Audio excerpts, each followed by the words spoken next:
Part of what our research is looking for, not the bold-faced name kind of people, but looking for those little stories that would get overlooked.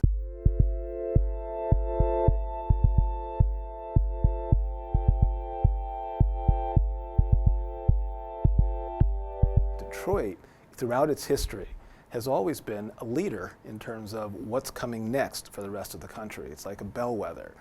And so we thought, if you really want to understand America, come to Detroit.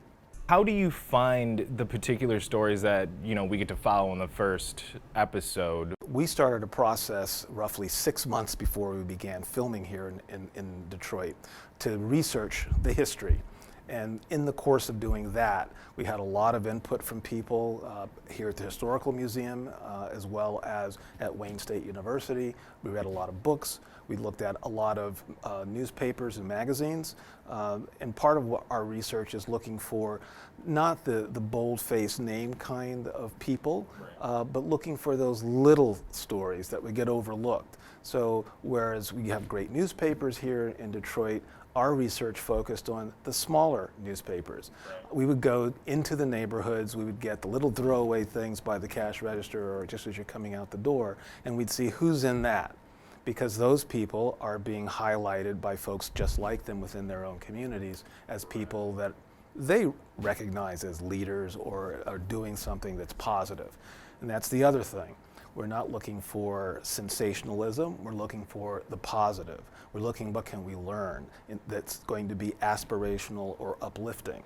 And so part of our research, as we were going through all those little things, we'd see these little names and we kind of reach out to them and see, would you be interested in telling your story? What's your family connection to Detroit? I don't think people are aware of the fact of how much of a debt we have to Native American and indigenous people.